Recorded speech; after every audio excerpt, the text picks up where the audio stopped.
वह आपका जो है जीवन धन है। अगर इस जीवन अगर आपका अगर नहीं है तो कोई धन की जरूरत नहीं है। अगर आपका जीवन है, इस संसार में है, तो सारे धन का जरूरत है। घर का भी जरूरत है, बैंक बैलेंस का भी जरूरत है, रिश्ता नाता का भी जरूरत है, अड़ोसी पड़ोसी का भी जरूरत है, सगा संबंधी का भी जरूरत है, गाड़ी बंगला का भी जरूरत है, सुख सुविधा का भी जरूरत है। लेकिन अगर आप का अगर जीवन अगर स्वस्थ नहीं है, आपका अगर जीवन धन अगर सुंदर नहीं है, तो जीवन में किसी भी धन का जो है जरूरत नहीं। तो हम लोगों को अपने जीवन धन को सुधारना है। तो जीवन धन कैसे सुधरेगा? अपने कर्म के द्वारा। यह मनुष्य का जीवन तो हम लोगों को मिला है, लेकिन हम लोग अगर मनुष्य जैसा अगर विचार नहीं रखेंगे, मनुष्य जैसा सोच नहीं रखेंगे, मनुष्य का जो कर्तव्य होता है, मनुष्य का जो रहनी होता है, वह अगर हमारे जीवन में नहीं है तो यह जीवन का कोई महत्व नहीं, यह जीवन निरर्थक चला जाएगा। तो हम लोगों को जीवन धन को सुधार करने के लिए मानवीय गुण को अपनाना पड़ेगा, हिंसा को छोड़ना पड़ेगा, बेविचारी को छोड़ना पड़ेगा, और दूसरे के प्रति जब हम अपने जीवन में जो ईर्ष्या द्वेष की कामना करते हैं, दूसरे के प्रति जो हम अहंकार अपने जीवन में पैदा करते हैं, यह संसार के जितने भी जिससे हानि हो वह वस्तु को छोड़ना पड़ेगा। और यह संसार में अगर हम लोगों को हकीकत में मानव का अगर कल्याण है तो कर्म के द्वारा, न धन के द्वारा, न संपत्ति के द्वारा, न रूप के द्वारा, न रंग के द्वारा, न जमीन जाल के द्वारा, कर्म के द्वारा। तो हम लोगों को कर्म को बदलना है।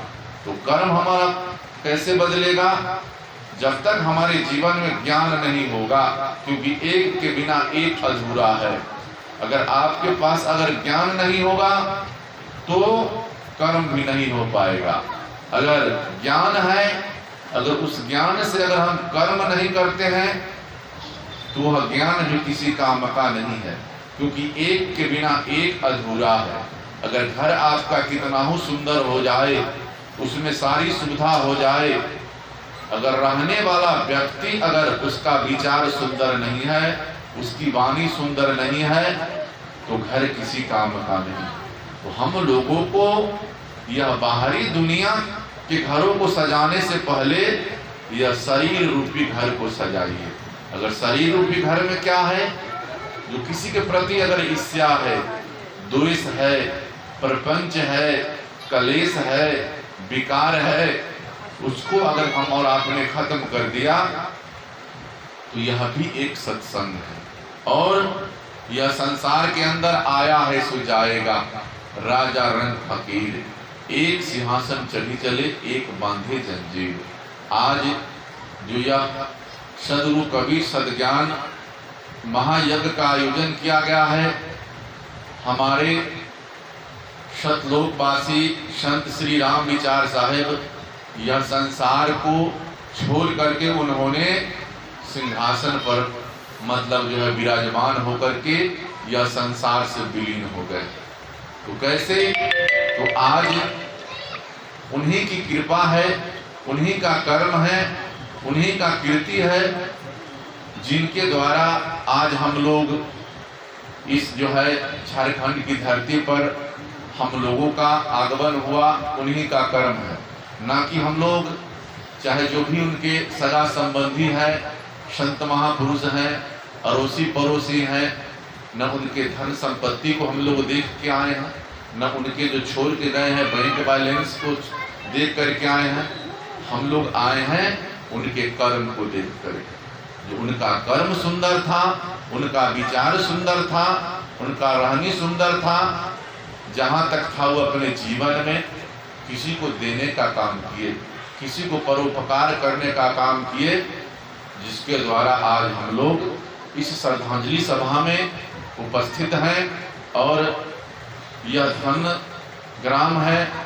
धन जो है हमारे राम विचार साहब है, जो उनका धर्म पत्नी, उनका जो है मतलब उनके घर का सदस्य, उनका चारों लड़का जो ऐसा काम किया। लेकिन लोग तो भटक जाता है। आप लोग देखते हैं जो जीवन में हम लोग अभी देखते हैं सांसारिक दुनिया में सच्ची पूजा और सच्चा भगवान कौन है इस दुनिया में। तो सबसे पहला भगवान जिसने हमको जन्म दिया, माता, हमारा पिता।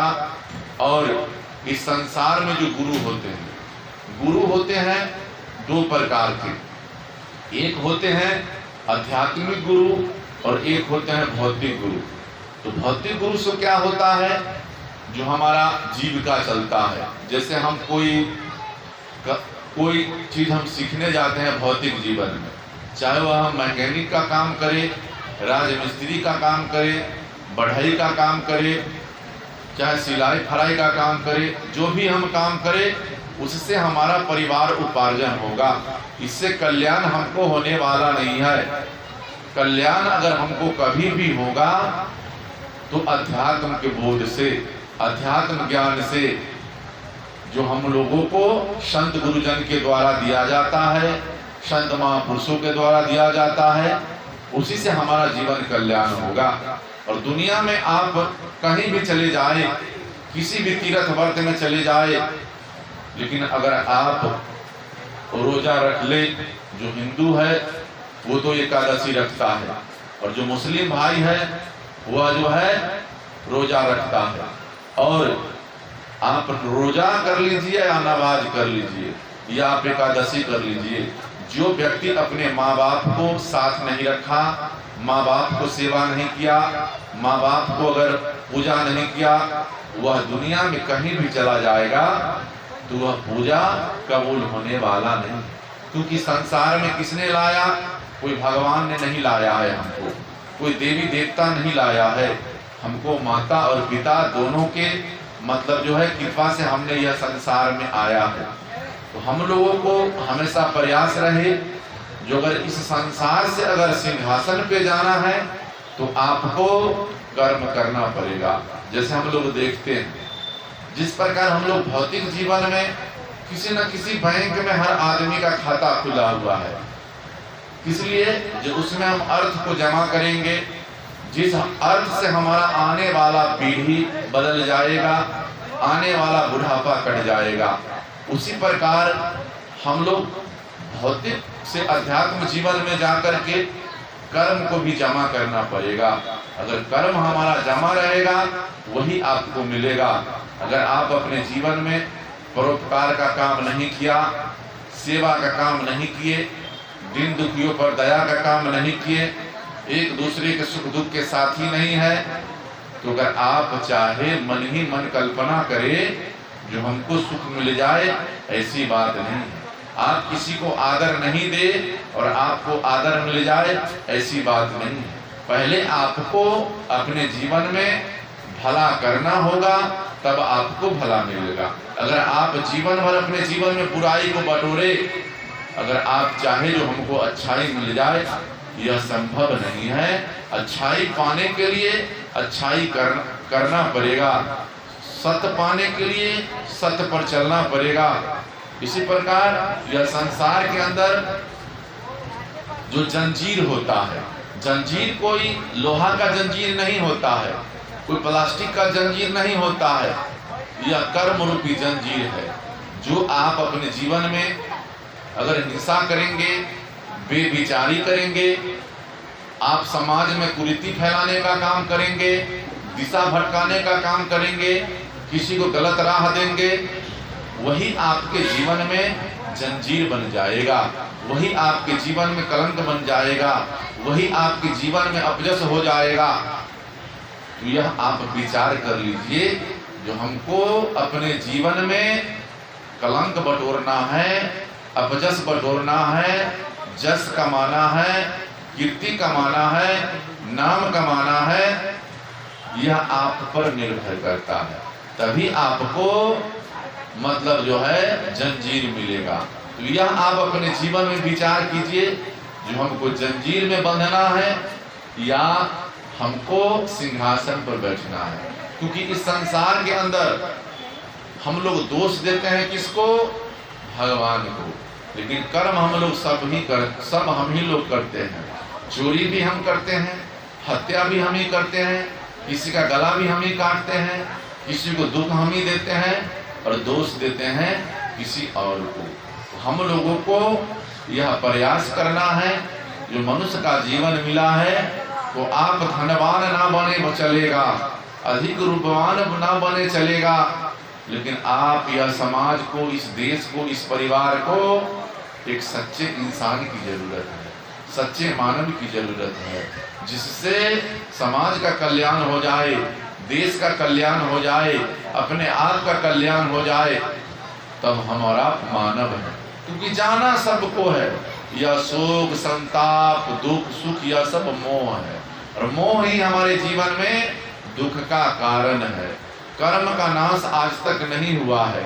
जितना हम लोग इस संसार में जिसका निर्माण है उसका नाश है, चाहे वो घर हो, परिवार हो, गाड़ी हो, बंगला हो, पेड़ पौधा हो, पशु पक्षी हो, जिसका हम लोगों ने निर्माण किया है, एक दिन उसका नाश होना ही होना है। तो नाश क्या नहीं होगा? कर्म। किसी नीतिकारों ने कहा है, किसी महापुरुषों ने कहा है, कर्म तेरा अच्छा है तो किस्मत तेरी दासी है। कर्म तेरा अच्छा है तो किस्मत तेरी दासी है। मन तेरा साफ है तो घर में मथुरा काशी है। तो हम लोगों को कर्म को सुधारने की जरूरत है, लेकिन हम लोग कर्म को नहीं सुधार पाते हैं। घर अगर पुराना है तो घर को नया बना लेते हैं, कपड़ा फट गया नया ले लेते हैं, गाड़ी पुरान हो गया नई गाड़ी ले लेते हैं, लेकिन अपने जीवन रूपी कर्म को नहीं बदलते हैं। कर्म के अंदर नशाखोरी, जुआखोरी, बेविचारी, अत्याचारी यह सब भरा हुआ है। तो इससे हमारा कल्याण होने वाला नहीं है। यह मन रूपी जो पिटारा है, इसमें जो गंदगी भरा हुआ है, इसमें विषय विकार भरा हुआ है, जब तक यह सत्संग के द्वारा समाप्त नहीं होगा, अपने विचार के द्वारा समाप्त नहीं होगा, तो लाख आप प्रयास करें जो हमको जीवन मिल जाए, यह संभव नहीं है। और सत्संगी वही है जिसका जीवन पूर्व से ही सत्संगी है। क्योंकि रामायण की चौपाई में है, पूर्व जन्म के पाप से हरि चर्चा न सुहाय, और जैसे जर के ताप से भोजन की रुचि जाए। जिस प्रकार हम लोग देखते हैं, अगर अधिक बुखार लगता है तो भोजन अच्छा नहीं लगता है, खाने की इच्छा नहीं करती है। उसी प्रकार जो व्यक्ति पूर्व जन्म से ही लाचार है, बीमार है, कमजोर है, वह व्यक्ति को अपने जीवन में सत्संग अच्छा नहीं लगता है। सत्संग वही व्यक्ति को अच्छा लगता है जो पूर्व जन्म से सत्संगी है, पूर्व जन्म से वह पुण्य का भागी है, पूर्व जन्म का उसका पुण्य जमा है।